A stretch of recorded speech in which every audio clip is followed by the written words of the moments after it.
Hello बच्चों, स्वागत है आज के क्लास में। तो कैसे हैं आप लोग? चलिए बाबू, क्लास 7th साइंस का चैप्टर नंबर 6 रिस्पायरेशन इन ऑर्गेनिज्म का पार्ट नंबर 4 देखेंगे आज हम लोग। ठीक है, जिसमें हम लोगों को जानना है आज होगा उसमें एक नया टॉपिक के बारे में जिसका नाम है respiration in org plant. Respiration in plant chapter का नाम है रिस्पिरेशन इन ऑर्गेनिज्म। उसी में एक टॉपिक है रिस्पिरेशन इन प्लांट, जिसके बारे में हम लोग क्या करेंगे, जानेंगे, समझेंगे। तो चलिए बाबू, क्लास शुरू करते हैं। ध्यान दीजिएगा आप लोग, पार्ट नंबर 4 है। ध्यान देने वाली बात यही है कि पार्ट नंबर 4 है। इससे पहले 3 गो पार्ट इस चैप्टर का आ चुका है। अभी तक अगर आप नहीं देखे हैं तो वहां से जाके आप देख सकते हैं। ठीक है, कहाँ पे देखना है? तो यूट्यूब पे आपको वीडियो पड़ा हुआ है, फेसबुक पर वीडियो पड़ा हुआ है, तो आप लोग वहां से जाके देख सकते हैं। ठीक है, चलिए बाबू ध्यान दीजिएगा। अगर अभी अभी आप मेरे चैनल पे आए हैं, अभी तक चैनल को सब्सक्राइब नहीं किए हैं तो चैनल को सब्सक्राइब भी कर दीजिए। पेज को फॉलो नहीं किए हैं तो पेज को फॉलो कर दीजिएगा। ठीक है, चलिए ध्यान दीजिएगा। रिस्पायरेशन इन प्लांट के बारे में जानना है हम लोगों को। प्लांट में रिस्पायरेशन कैसे होता है, प्लांट जो है वह श्वसन क्रिया कैसे करती है, उसके बारे में हम लोग जानेंगे। वह कौन सा पार्ट होता है जहां से प्लांट रिस्पायरेशन प्रोसेस करती है, वो सब चीज क्या करेंगे, जानेंगे, समझेंगे। ध्यान दीजिएगा। Like all other living organism plant also respire for their survival. बोल रहा है जैसे जितने सर्वाइवल मतलब लिविंग ऑर्गेनिज्म है, सॉरी, जैसे जितने भी लिविंग ऑर्गेनिज्म सरवाइव करने के लिए क्या करते हैं, रिस्पायरेशन करते हैं, वैसे ही प्लांट भी रिस्पायर करता है सरवाइव करने के लिए। यानी कि जीवित रहने के लिए प्लांट को भी क्या करना पड़ता है, तो रिस्पायरेशन करना पड़ता है। ये चीज था, ये पॉइंट का number point. They also take in oxygen from the air and give out carbon dioxide. During the process, most of the plant use atmospheric oxygen to break down glucose into carbon dioxide and water with the release of energy. बोल रहा है कभी कभी plant जो होता है वह क्या करता है, ऑक्सीजन को लेता है। ठीक है, कहां से लेता है, तो एटमॉस्फेयर से।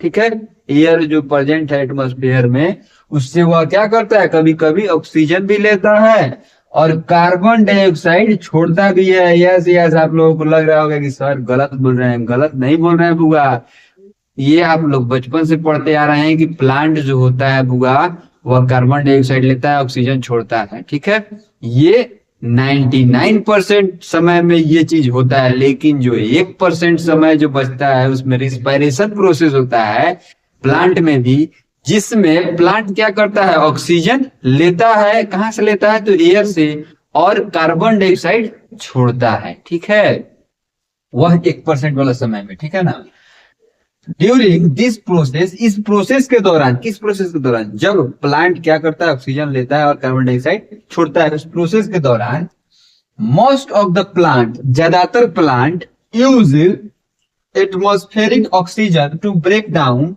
Glucose into carbon dioxide. इसमें से बहुत सारे प्लांट जो होते हैं वह एटमॉस्फेरिक ऑक्सीजन का उपयोग करके क्या करते हैं, ग्लूकोज का ब्रेक डाउन कराते हैं। क्या चीज में, तो कार्बन डाइऑक्साइड में और वाटर में, और एनर्जी क्या करते हैं, रिलीज करते हैं अपने आप में। ठीक है, ये चीज आप लोग को क्लियर हो गया होगा। फिर से समझिए, कभी कभी प्लांट, जैसे कि जितने भी धरती पे लिविंग ऑर्गेनिज्म सर्वाइव करने के लिए रिस्पायरेशन प्रोसेस करते हैं, आप लोग जानते हैं कि हम लोग में भी रिस्पायरेशन प्रोसेस होता है। कभी कभी हमारे बॉडी भी कार्बन डाइऑक्साइड का यूज करती है। ठीक है, वैसे ही प्लांट में भी क्या होता है, कार्बन डाइऑक्साइड का यूज होता है, इन्वॉल्वमेंट रहता है रिस्पायरेशन प्रोसेस में।